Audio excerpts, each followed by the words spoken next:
actually on this time. Well, no, what happened was the old guy was doing Irish songs and it broke the camera.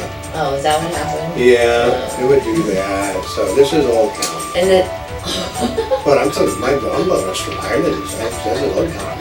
and this is not a spring chick. And actually, I could really be Irish. She's Irish. She's Irish too. I mean, I'm closer to being from Ireland than she is because my grandmother was born there. But My step-grandmother was half Irish. that's right. So, And I think I actually could legally become Irish. yes, but I'm a baboon, folks. What does that mean? That's my family's name is Baboon. Ah, okay. So he's got the Irish in him. Just a little bit. Yes. I grew up with my grandmother speaking Gaelic to me, so I used to learn all the Irish cuss words, but I can't speak them. I'm not saying that because that would not be allowed. So if he starts picking up an accent, you will understand why. It's because I've been singing Irish songs, so therefore I'm stuck in Irish. I get that way when I'm doing, I get my, so. But today, oh gosh, did you hear that? It's so early. I know, she's squeaking. Can you believe that? Yeah. We have our green wall behind us today for St. Patrick's Day. So today, of course, we're going to be talking about St. Patrick's Day. That's right. And you're wondering, well, where is all the green? Because there's a reason why. Because as we're going to explain in a few minutes, why the green and the blue are around. I know I have to stop that because I'm causing her fits. No, you can still do that. That's fine. Yeah. But if I start picking up If an she starts accent, to pick up the Irish accent, we're in very much trouble. so back to St. Patrick's Day. And so St. Patrick's Day, as you know, it's it's all about being green, isn't it? Yeah. It's Irish holiday, drinking holiday. That's what most people think of it as. Yeah, this is as close as we ever come to the scripts because we need material to actually say for information because we can't remember all of this. No, there's an awful lot to remember on this, but it's often confused. Okay, St. Patrick is believed to have been born in the late 4th century, but it's often confused with Palladius, which is a bishop who was sent by Pope Celestine in 431 to be the first bishop to the Irish believers in Christ. Yeah, basically there were a lot of pagans in that one. Yeah, those days. So Well, many a lot. Yeah. Yeah. And I think what is known about him comes from two works: the Confessio, a spiritual autobiography, and his Epistola, a denunciation of British mistreatment of Irish Christians.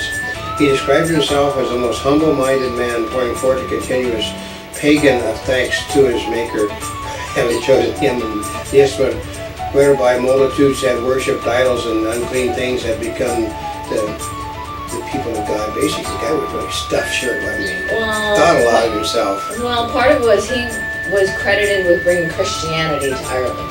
Yeah, but there's always been people there doing that before him. He wrote the thing saying that he did it. The guy wrote the material himself, which generally is just, in history, if you write the material that is based upon the legend, they generally throw the material out because it's not verifiable fact.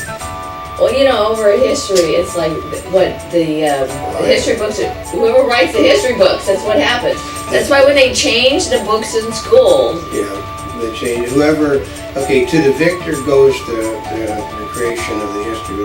There's a thing in journalism which I learned, actually 60 years ago, saying that when the legend becomes fact, print the legend. Because the fact is never as good as the legend. So that's why they don't change anything about St. Patrick. I mean, this guy fought, him and St. George were really big shots. Oh, they were? Yeah. Well, St. George fought the dragons. Oh, well, St. Patrick is known for driving snakes away from Ireland. Which, as far as they have any snakes. But it's like... I don't think there's any snakes in Ireland because Ireland is too cold a country.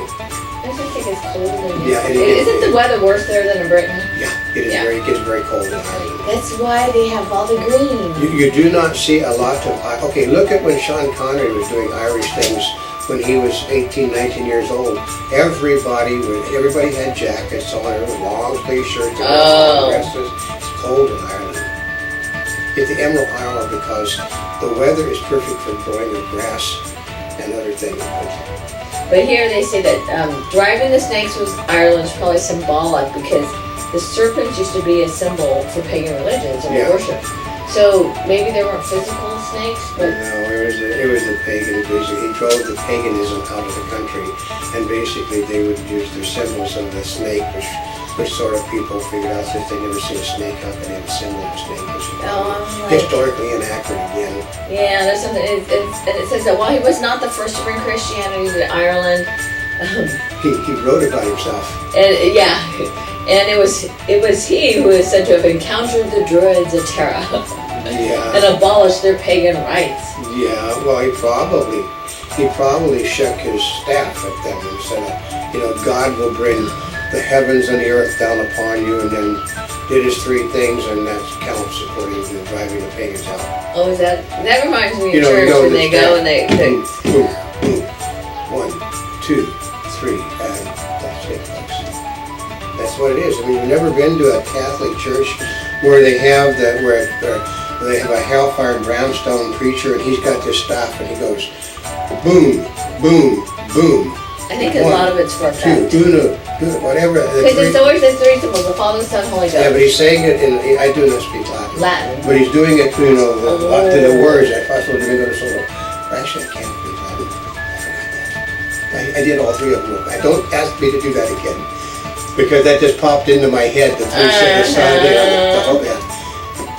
So the reason why we're wearing blue is originally, I don't know why, but it was originally associated with blue for St. Patrick. I know, which is funny. Well, the green thing, as I understand, was a political thing. Why was it political? Because somebody decided it was easier to make green than it was blue. It's just because it was easier to make it? Okay, you can make green from crushing up grass. Blue had to have azure and other things, and basically there's not a whole. Why royal blue was considered royal blue? Because azure was hard to come by, which is what they would grind up to make the blue colors of things. Oh. Today, basically, you can get blue in a lot of different elements to make blue. Blueberries can be made to make blue. Feathers of birds. That's right, because before it's like they were using natural products to make the colors. And dyes. azurite was very. It was like a treasured earth material, a rare earth as they call it today. So green was easier because they could grind up shamrocks and make green.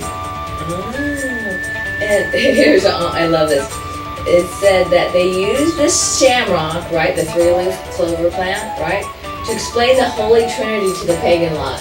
Yeah. The Father, Son, Holy Ghost, and they were playing. But the problem is that the Irish are known for 4-leaf clovers. Well, why do they say three-leaf clovers? Or Because three a shamrocks? clover. Four-leaf clover is rare. Yes, but a traditional is a 3-leaf clover, but the Irish basically bred the 4-leaf clovers. Oh, they did? That's right. They created the 4-leaf clover. Because don't you feel lucky whenever you find a four-leaf clover? Yeah, they also created kind of some cute carney with the Blarney stone, which What's I that? would never have kissed in a million years, because you imagine how many people have kissed the Blarney Imagine stone. how, I know. Yeah. And it's not even salt, which has that antibacterial property. I know. You're going, what? Anything that you got to hang upside down to kiss the Blarney stone. You do? Well, yeah, they got metal. There's the Blarney stone and a couple of metal rails. You have to hold the metal rails and bend down, and there's nothing below. So, okay, what's the purpose of doing that? Is it supposed to be luck or something? Because Tradition. it's tradition. It's all about the Blarney stone has to do with you're full of Blarney, which means you lie a lot. Oh. I'm a grandmother. I went through all of this when I was young with my grandmother. My grandmother definitely was an Irish Canadian, red-haired, fair-skinned, cute as a button.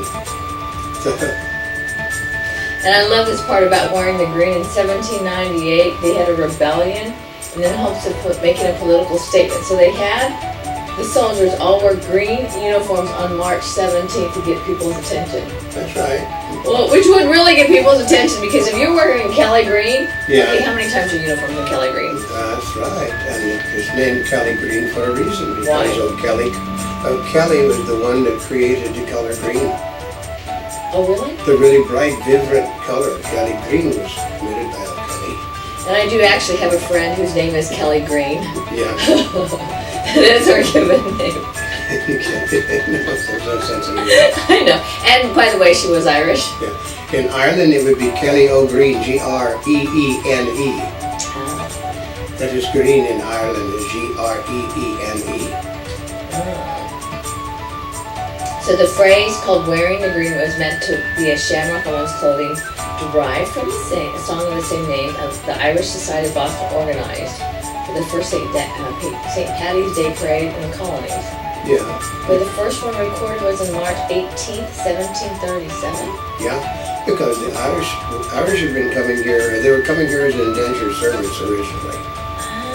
Because what happened was the Irish basically did not own the land that they lived on.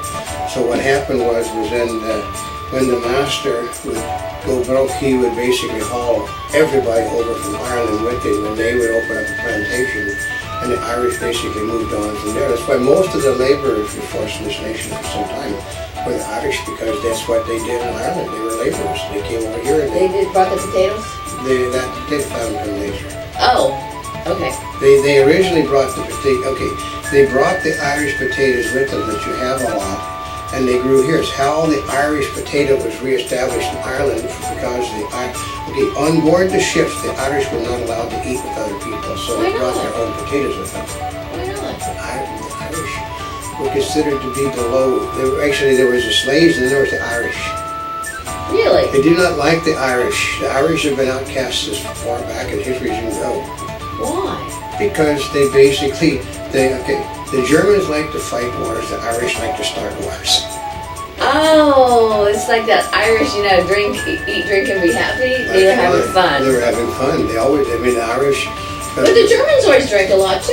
Yeah, but the Irish like to fight wars. The Germans like to fight wars. They didn't like start them, they like to fight them. Remember, the Irish do not celebrate death like other people. They have a celebration of death. They have a big wake where everybody drinks and eats a lot. But don't they just use all those as excuses to drink and eat? That's why they created the leprechaun. Because it's called a celebration. So that's right. They'll celebrate anything in Ireland, which is why the British and them didn't get along well. The British tend to be sort of squares, yeah, in a box. yeah, and the Irish are not. They're very traditional. That's right. Right, you follow the tradition. Where the Irish thought, well, another reason to have a party. That's right.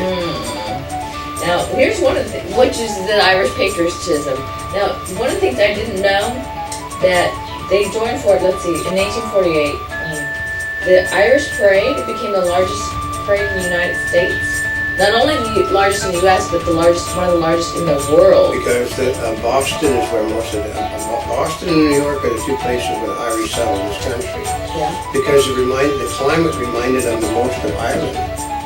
They're never, and you don't see, as you spread out across this nation, the Irish thin out, because they were not happy about the warmer weather, the tropic weather, the really cold, icy weather. So they stick to the areas where you could grow the things that you grew in Ireland. That makes sense. Yep. Yeah, because, it makes total sense. Let's see. Oh. When did he die? Okay, several accounts of St. Patrick's death. He died in many different ways. Yeah. Well, he couldn't write his own account of his death. Unless he did write, unless you have the guy who said the reports of my death have been greatly misinterpreted. Well, I'm looking at this. I'm like 3 different accounts. He died in 3 different locations, 3 different causes. Yeah. So it's like, what It's really the happened? legend of St. Patrick. But St. Patrick's Day, like everybody knows, it's like anything Irish, you celebrate St. Patrick's Day. And I know here it's like the bars, the taverns. Oh yeah. They use all of these different holidays, whatever nationality they are, to throw a party at the bar for people to come and celebrate. Yeah, I think I've got O'Douls. They got turtle races down at one of the Irish pubs. So I would think I do not like green beer. It is actually green beer. It's not colored green. It is green beer. Well, is it made differently? It is made green. It is green beer. Oh. Beer before it's completely processed can be called green beer, and that's what they're serving. Is green beer before it is totally the way you want it. So it is really pure alcohol, folks. It isn't. Well, and this is something that's not just in the United States. It's celebrated in Ireland too, Yeah. right? Green meat is not my really greatest pleasure either. Because